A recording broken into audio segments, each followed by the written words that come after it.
Nous sommes après cette situation du Covid qui a séparé un peu les communications. Nous sommes heureux de reprendre les discussions, de reprendre les contacts, surtout que le monde est devenu extrêmement dangereux. Il y a de nombreux sujets d'extrême gravité et puis aussi de nombreux défis à relever. Et il est bon que la France et la Chine et les autorités de ces deux pays puissent parler ensemble de ces différents défis. Eh bien, nous avons le souhait d'avoir des échanges économiques qui sont profitables aux deux parties.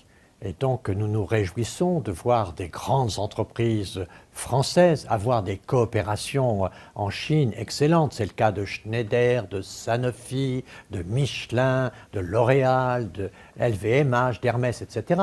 Il y a beaucoup de coopérations, y compris dans l'automobile, par exemple sur des sujets de recherche commune, sur l'automobile de l'hydrogène. Nous voyons qu'il y a beaucoup de sujets sur lesquels nous travaillons.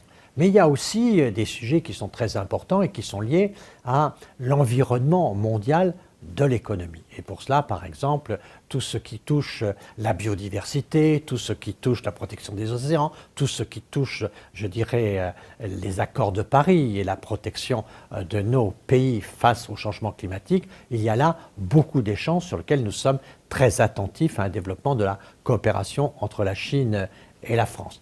Notre problème collectif est de veiller d'avoir une gouvernance mondiale qui se conduise à la paix.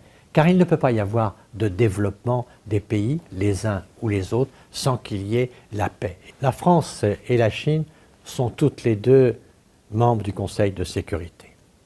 Et donc, quand un membre du Conseil de sécurité ne respecte pas la charte des Nations Unies, nous sommes tous les deux affaiblis. Et donc, nous pensons vraiment qu'il faut revenir à une gouvernance mondiale où le droit international soit respecté. Et c'est cette action commune qu'il nous faut développer pour que l'ONU reste le lieu de la construction de la paix. Et pour ça, évidemment, nous devons agir aujourd'hui sur l'ensemble des acteurs, y compris sur les acteurs du Conseil de sécurité, qui sont encore un peu plus responsables que les autres pour construire la paix.